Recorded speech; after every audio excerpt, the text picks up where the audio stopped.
My time with Harold was out on the campaign trail when he was exhorting people about fairness.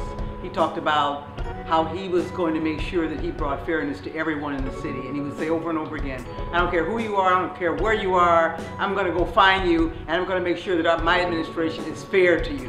It was cute and it was very Harold, but he meant it. Harold Washington's personal legacy was that he was such an avid reader and he had such an incredible vocabulary, which came out of his love of reading. That's what the library is all about. He loved books. He worshiped books. He spent hours into the wee hours of the night reading books. And he displayed that through his vocabulary, which no one was in the city was ready for. I remember as a reporter when I was covering him, he had all these big words that you'd never heard of before. The reporters were always running to go grab the dictionary to figure out what he just said, because he was so well read and he knew his stuff. The most impactful memory I have from Harold from our work in City Hall was when he wanted to appoint me as director of the Mayor's Office of Intergovernmental Affairs. And several members of his senior staff was saying that that would never work because that job involved going to the General Assembly, and the speaker, who at the time was Mike Madigan, would never go for female as the representative of the mayor. And there was this debate going on, so I went to my phone, picked it up and called Mike Madigan and said, Harold is thinking about appointing me as director of the Mayor's Office of Intergovernmental Affairs. Do you have a problem with that? And his reply was, of course not. And that led to me being director of the Mayor's Office of Intergovernmental Affairs. When Harold was elected in 1983, it changed the city. This went from a city where people stayed in their separate neighborhoods to a city where people came together. Harold was a very charismatic, warm, engaging, and wise leader who sent clear messages that if we are going to change this city, it is going to have to be by working together, and also by taking a strong stand against corruption, taking a strong stand against those people who would want the city to remain what it's been, that privileged a few but not the many. The first person in modern times, at least in Chicago politics, to really try and govern differently.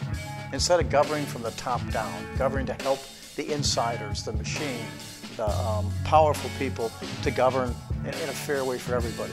And that meant he had to fight the machine at that time, the 29.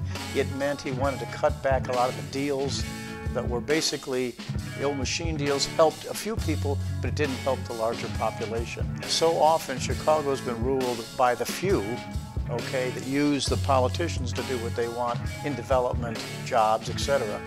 One of the key things that Harold did on this line was to finally say that the contracts, which is millions and millions of dollars in government money, have to go not just to white men who were getting nearly 100% of them, has to go to other folks, and that's where they came up with the formula. There's a certain percentage of the contracts the government gets out has to also go to minorities, both racially and women as well. He made reform and progressive politics real in the city in ways that it never had been before.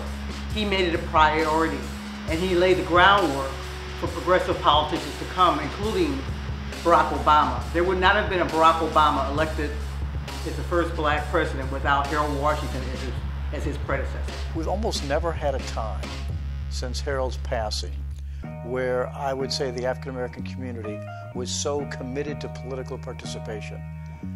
Not anybody can pull that off. Obama did a really good job too, but the city was so electrified, and all the talk about what's Harold doing today and here's Harold, he kind of, again, schooled the city that he can't fight these battles unless they've got his back.